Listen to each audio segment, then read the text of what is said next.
Welcome back to Wisconsin Family. We're at Bachman's Pool Spas and Saunas today, and later when we talk with the owners, we'll learn how to maybe get one of these in your backyard, and then we can come over. Absolutely.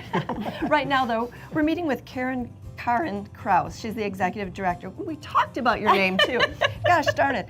She's with Hope and a Future. Now, this is a really interesting topic about intentional neighboring.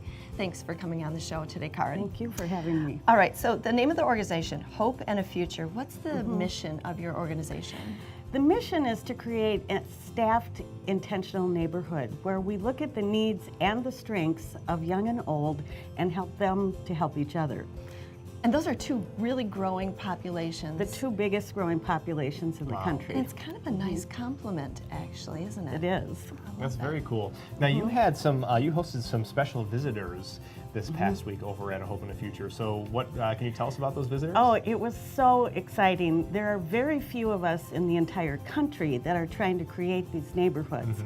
And they're cost effective, they're successful. You add long-term committed relationships to best practices of care and support.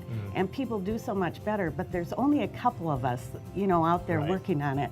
So Brenda Ehart Kraus, or Kraus Ehart, actually, we share that middle name, which is our, yeah, Kraus. You share that name. Yes. Krauses in some ways. Right? Right.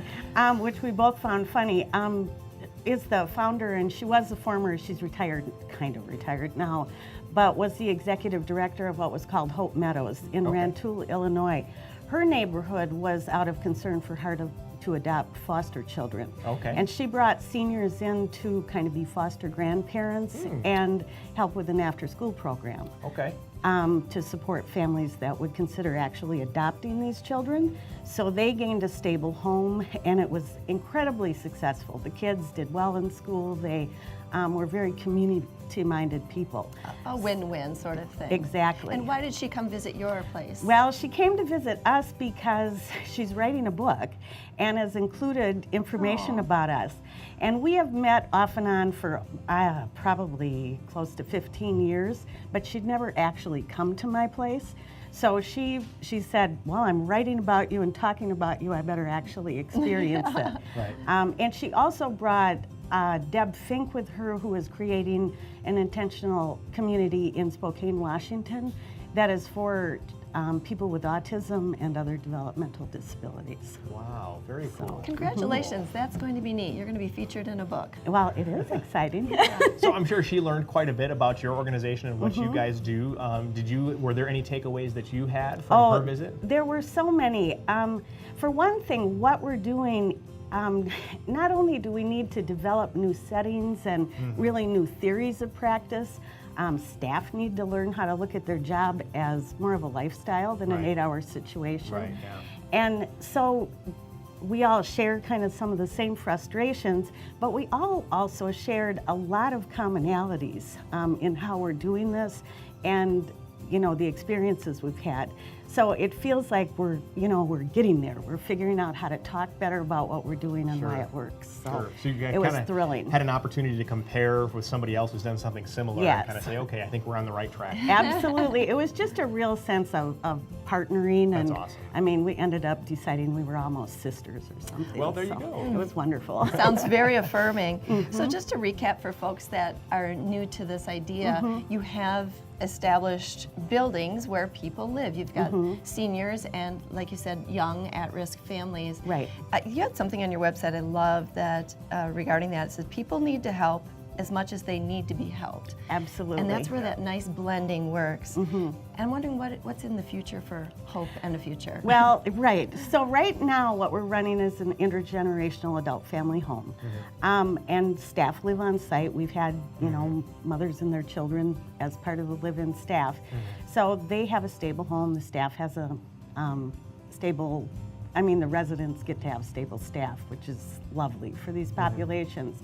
Our next phase is the biggest piece. And we will be building 12 homes. They'll be apartment-style homes. It's all in one building.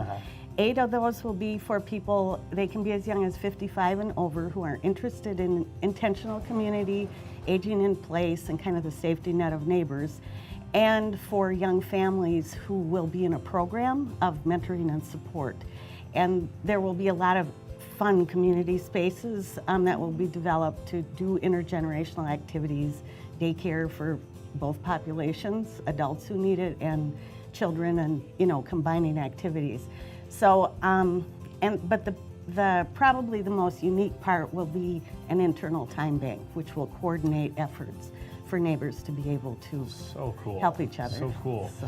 You guys are over on the far, I guess, the southwest side of Madison, off of High Point Road, South High Point Road. Yeah. And for people who make it down that way, you'd almost miss it if you weren't looking for it. Absolutely. There's a little sign out front, but this is a pretty big deal. I mean, what Yes. you're doing is pretty astounding. Why, I mean, just in a few seconds that we have left, why would you say this is so important? Oh, it's so important. Number one, this is a time when the country just feels so fractured. And there are so many populations we're concerned about taking care of because what we do now costs more than anyone can afford. Yeah. The government or people or insurance companies. What we're doing is cost effective, but most importantly, it brings people together in community and really builds people. Karen, you've been doing this for 15 years? Yes, I've been living intergenerationally. I started taking people into my home while I raised my kids. I'm a registered nurse. So. And she knows it works. That's the thing, is this Yes. works. All right, so if you can donate, if you can volunteer, if you can help, check out their website. They have so much information and more background about Karen if you're interested. Thank you so much. Thank you very much. Karen Kraus, Executive Director of Hope and a Future. We're Wisconsin Family, and we'll be right back.